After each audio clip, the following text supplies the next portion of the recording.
cordial saludo. Mi nombre es Carlos Córdoba Celi, soy el coordinador de la Maestría en Diseño para la Innovación Social de la Universidad de Nariño en Colombia. Y a continuación haré mi presentación que yo he denominado como diseño generativo como metodología de visualización de datos en proyectos de diseño. Bueno, mm, antes de hablar de visualizaciones de datos, creo que es importante, obviamente, definir qué se entiende por diseño generativo, ¿no? El diseño generativo implica, ante todo, la modificación del algorítmica del estado inicial de un producto de acuerdo con reglas previamente definidas, ¿no? Esta es una definición que da uno de los autores, pues, que habla sobre este tema.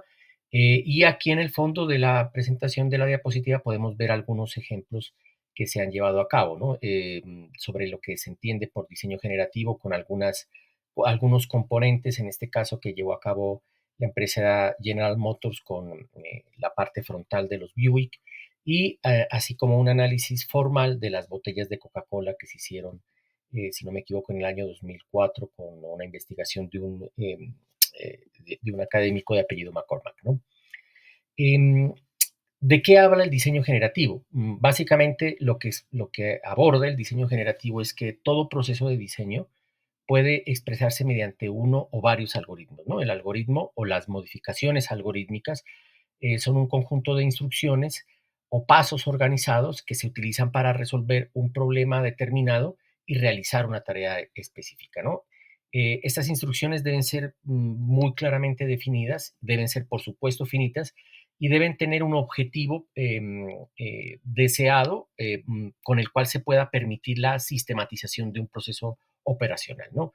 En este caso, pues el diseño generativo no es algo nuevo, aunque ahora, pues obviamente es cuando está de moda, realmente el término ha tenido un boom en los últimos 5 años y en el momento se habla muchísimo sobre diseño generativo gracias a las herramientas tecnológicas, pero el concepto de diseño generativo no es nuevo, ¿no? De hecho, se habla de diseño generativo de procesos, de sistematización, tanto de la gestión de producción como de la gestión del desarrollo del diseño desde los años 80 y vuelvo y repito, aquí hay algunos ejemplos que se han llevado a cabo de diseño generativo en donde se han analizado de manera formal algunos componentes de unos productos y se han identificado una serie de instrucciones que pueden ser tenidas en cuenta cada vez que se va a hablar sobre ese objeto o ese producto específico, ¿no? Pero hablemos un poquito más de manera específica de qué habla este diseño generativo, ¿no? La idea del diseño generativo como tal, digamos, también abarca un concepto de abstracción, ¿no? El diseño generativo no hace referencia a un diseño único, ¿sí? Sino lo que busca el diseño generativo es la automatización de procesos de diseño, ¿no? De diferentes procesos de diseño. Cuando hablamos de esa automatización, puede ser de el proceso de producción, pero desde la perspectiva del diseño, la parte más interesante no solamente es la automatización del proceso de producción, sino del proceso de diseño, ¿no? De hecho, em, este ejercicio de automatización o de abstracción, creería yo, más que de automatización de los procesos de diseño, tiene una larga desarrollo académico que viene inicialmente de un libro que se llamó Gramáticas de las Formas, que lo escribieron dos autores de apellido, uno Stinney y el otro Gibbs, por allá a finales de los años 70, en donde hablan del concepto de la estética algorítmica, ¿no? Y básicamente lo que ellos identifican es que existen modelos informáticos o se pueden identificar o establecer modelos informáticos para tanto el proceso de crítica como para el diseño de las artes, ¿no? Es decir, crear formas de cálculo puramente visual para subdividir el espacio y crear patrones y buscar ante todo la optimización visual, ¿no? La optimización espacial, ¿no? Y ellos en su artículo, perdón, en este libro que escriben en el año 78, ponen una gran cantidad de ejemplos de cómo puede utilizarse esta optimización formal a partir de un ejemplo, ¿no? Entonces, ese ejemplo es esta figura que vemos en el fondo, que de hecho es un cuadro bastante conocido de los años 70 y 80, en donde a partir de una serie de instrucciones generadas por modelos informáticos, hay un patrón que sigue la herramienta tecnológica, en este caso un computador, y en donde ese patrón se repite en una serie de iteraciones en diferentes escalas dentro del espacio formal, ¿no?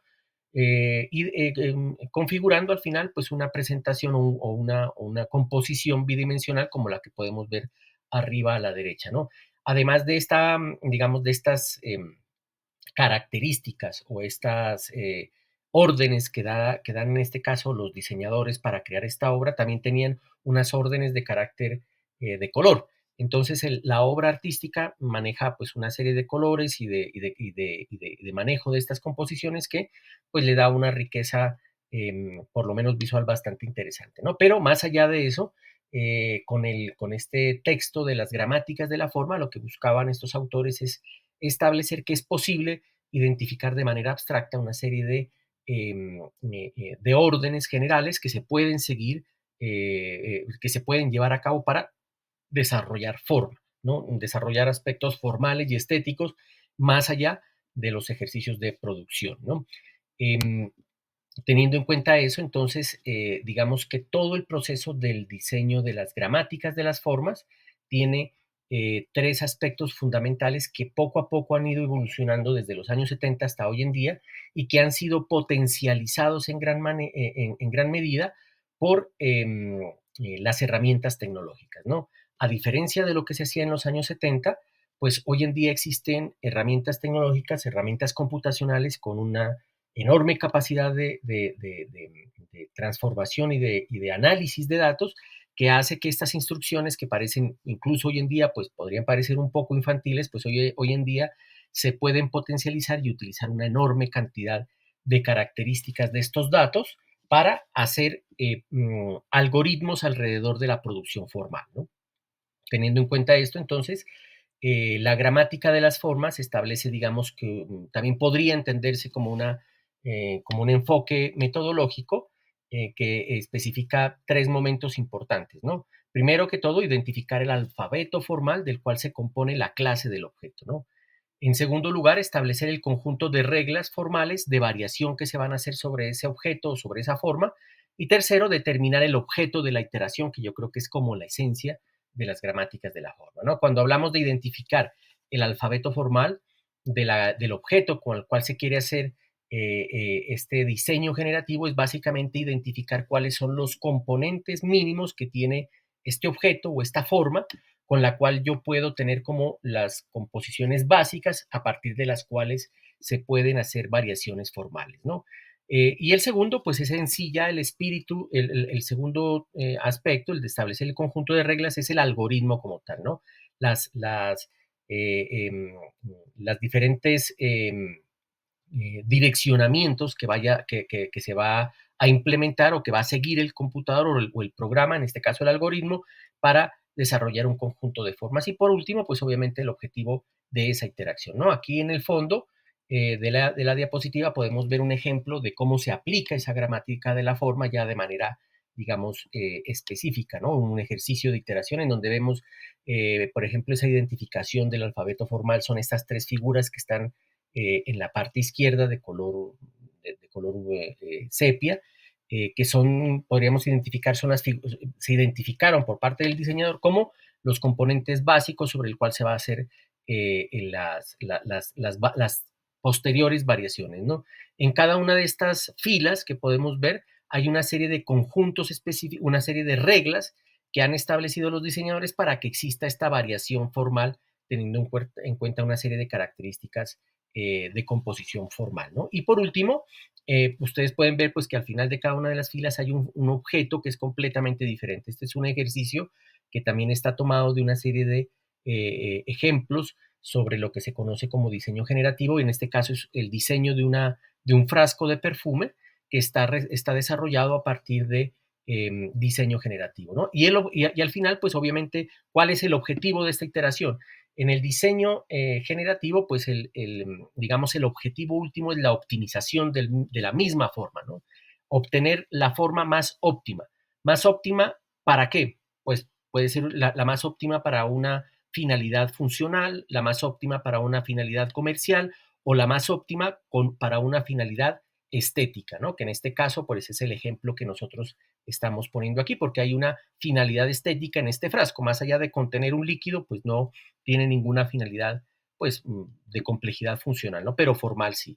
Y obviamente este es uno de los objetivos, en este caso, de esta iteración que estamos poniendo aquí. Pero veámoslo con un ejemplo un poco más sencillo, porque el diseño generativo o la gramática de las formas no necesariamente tiene que estar atado a una herramienta computacional, sino tener la estructura de composición algorítmica, ¿no? Obviamente con las herramientas tecnológicas esto se vuelve muchísimo más potente, ¿no? Aquí, por ejemplo, podemos ver la identificación del alfabeto formal del que se compone la clase de objetos con un ejercicio sencillo.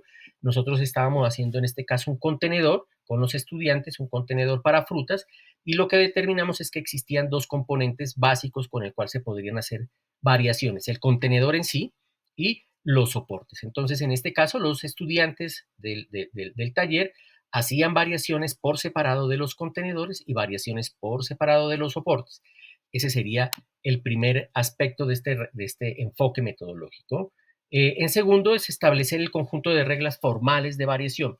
En este caso, nosotros utilizamos, por ejemplo, una regla muy sencilla y es básicamente la, eh, la interacción entre los diferentes componentes, es decir, utilizar la mezcla entre contenedores y soportes para ver qué objeto diferente nos surge, ¿no? Y entonces aquí podemos ver las diferentes variaciones de cuando mezclamos o combinamos más bien contenedor con soporte y, por ejemplo, en este caso nos dan 9 variaciones diferentes de lo que podría ser un contenedor de frutas, ¿no? En este caso, el objetivo final, vuelvo y repito, no era de carácter funcional, sino formal, ¿no? Y obviamente tenía algunas características de implementación de que fuera rápidamente implementado, y en este caso, pues nosotros nos pareció mucho más interesantes todos los posibles diseños que aparecen en la última fila a la derecha, ¿no? Y por último, pues obviamente determinar el objeto de interacción, que es el producto final. Este fue un ejercicio, vuelvo y repito, de un taller de diseño, en donde a partir en este caso, vuelvo y repito, el objetivo de este ejercicio de iteración era exclusivamente estético, pero puede ser muchísimo más complejo, la mejor optimización funcional, la mejor optimización de materiales, ¿no? Es decir, eso ya lo da la potencialidad de la herramienta, ¿no? Y aquí tenemos un ejemplo de un ejercicio muy sencillo que no está atado a una herramienta tecnológica, pero tiene el principio del algoritmo, ¿no? ¿Por qué es importante hablar sobre el diseño generativo? Porque en este caso, pues ya es a lo que yo voy, digamos, centrando mi presentación, es que el diseño generativo está directamente ligado con la visualización de datos, ¿no? Yo considero que la esencia del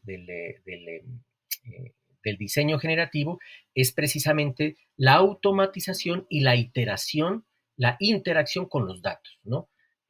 Un dato, en este caso, creería que el dato, pues obviamente es el ladrillo de la construcción del mundo actual, pero además de eso, la visualización de datos funge como una representación de datos que no solamente tienen que estar o no solamente se pueden pensar de manera digital, sino también se pueden pensar como átomos, es decir, como una manera analógica, ¿no? Aquí podemos ver también otro ejemplo de diseño generativo en donde, por ejemplo, se hace una enorme variación en este caso, lámparas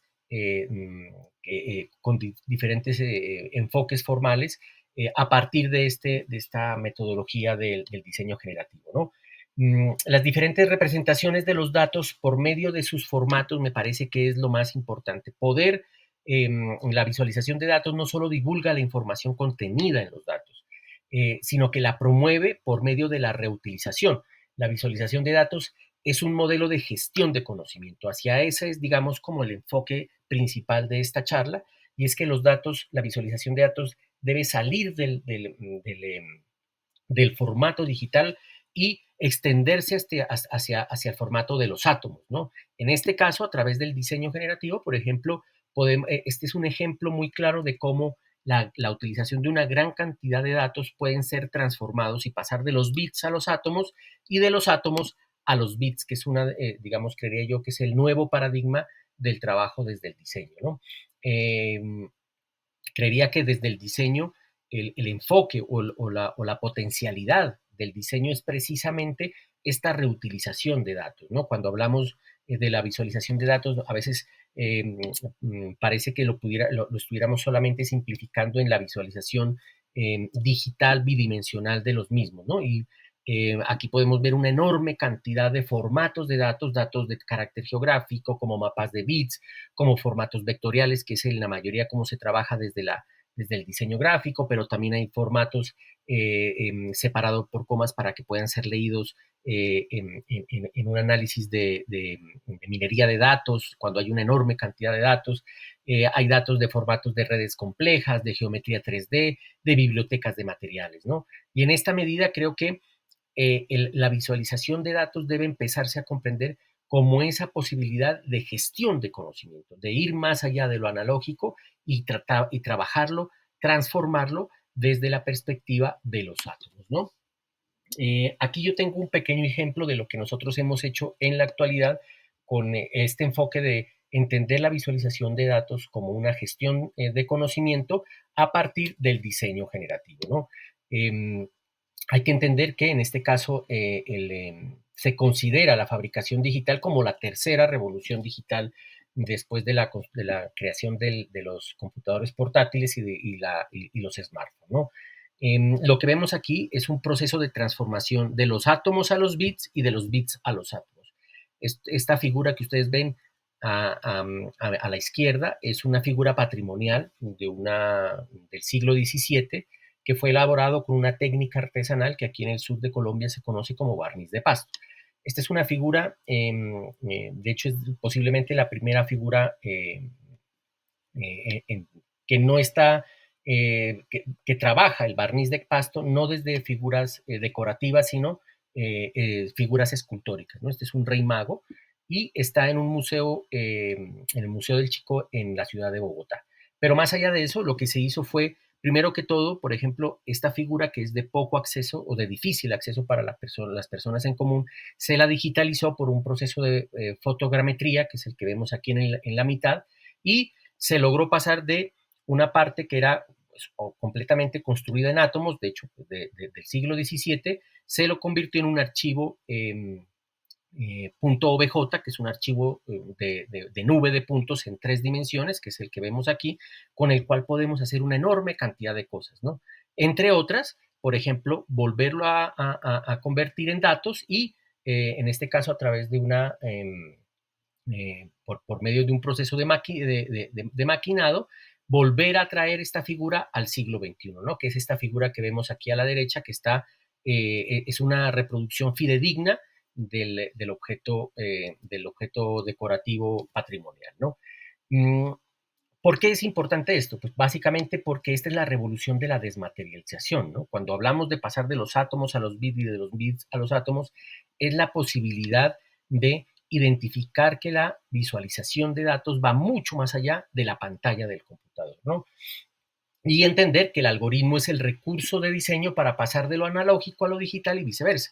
De hecho, yo creía que el futuro del diseño no está en los apellidos del diseño alrededor de lo gráfico, lo visual o lo objetual, sino en el diseño del algoritmo, ¿no? Ser diseñador del algoritmo es el enfoque de nuestra profesión hacia el futuro, ¿no?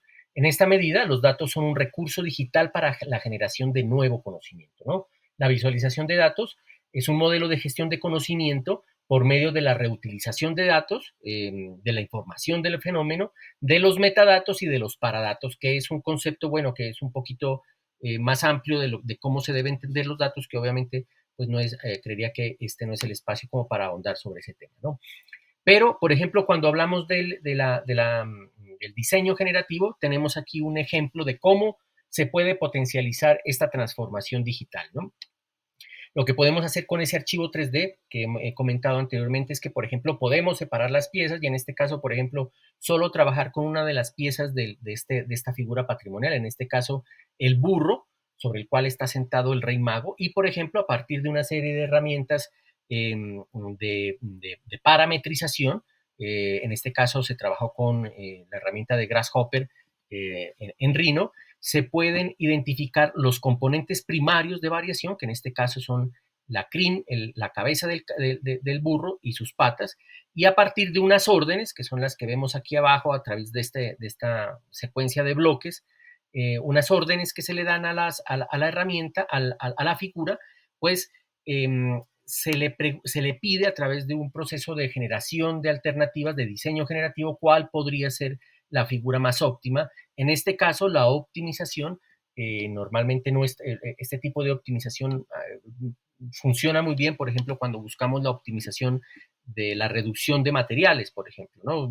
O la mayor resistencia con respecto a algún aspecto específico dentro de la forma que se está analizando. En este caso, básicamente lo que nosotros buscábamos era la reducción de material, ¿sí? Y obviamente lo que ustedes están viendo aquí en el fondo son las diferentes alternativas que da la herramienta tecnológica de cómo se puede reducir material con adicionalmente eso una serie de indicaciones sobre variación de los componentes que habíamos identificado, que básicamente son las patas del burro junto con la cabeza, ¿no? En el caso nuestro hay un objetivo, además de esta reducción de material, un objetivo de carácter formal y es obtener una variación de este objeto inicial que sea diferente al original y que tenga, digamos, disposiciones formales diferentes, ¿no? Como este tipo de aspectos es un poco complejo introducirlas en estas herramientas tecnológicas, pues esto ya es más de carácter subjetivo, pero dentro de todas las variaciones que nos dio la herramienta, a nosotros nos pareció muy interesante esta que está aquí en el recuadro de la parte de abajo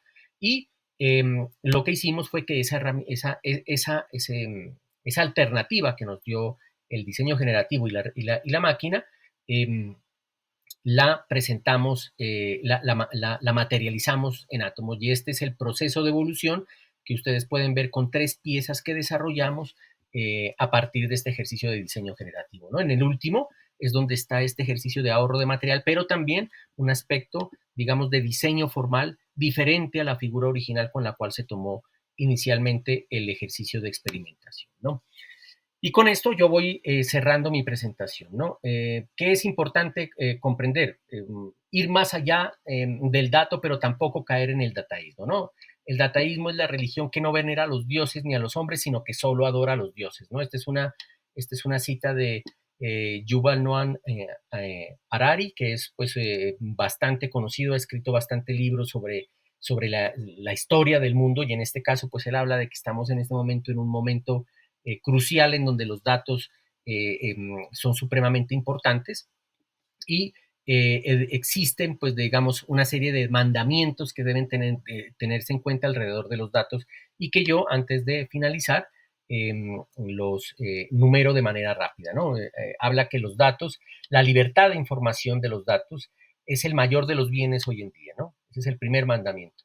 El segundo es la cantidad de datos no es importante, solamente su pertinencia, como lo hemos visto, por ejemplo, en el ejemplo anterior, ¿no? Eh, este es un tema bien interesante. ¿Qué dice Harari? No escuches a los algoritmos. En la medida en que el algoritmo, cuando el algoritmo está impuesto, pues obviamente uno no tiene la posibilidad de hacer análisis de los datos, pero cuando uno es el que genera el algoritmo, pues es un aspecto completamente diferente, ¿no? En el 4, los datos son cifras, pero en contextos son experiencias. Es una cosa fundamental, lo que lo hemos visto aquí, por ejemplo, con estas figuras que son patrimoniales, pero también se pueden convertir en figuras escultóricas, ¿no? Y quinto, los datos compartidos son el único insumo para la producción entre iguales y es el concepto de gobernanza de datos, ¿no? Todo el manejo de datos tiene que ir mucho más allá de la visualización de datos, creería que es uno de los componentes y herramientas fundamentales para ir hacia la gobernanza de datos, que es básicamente el conocimiento sobre el manejo de los datos y la autonomía que tenemos sobre los datos que producimos y que podemos variar a través de nuestros algoritmos, ¿no? Bueno, aquí la idea era hablar un poco de los datos FAIR, pero que son, digamos, los datos que se pueden, todos los datos deben ser encontrables, accesibles, interoperables y reutilizables, ¿no? Pero creería que lo más importante es tener en cuenta estos 5 mandamientos de los datos y entender que los datos, a pesar de que son los ladrillos estructurales de nuestro mundo contemporáneo, están basados, pueden tramitarse de manera mucho más amable y mucho más como gestión de conocimiento a través de la visualización de información y de ahí la importancia de la misma, que creo que es el principal aporte que me gustaría dejar en esta charla. Eso sería todo. Muchísimas gracias por la invitación y que tengan una cordial despedida. Hasta luego.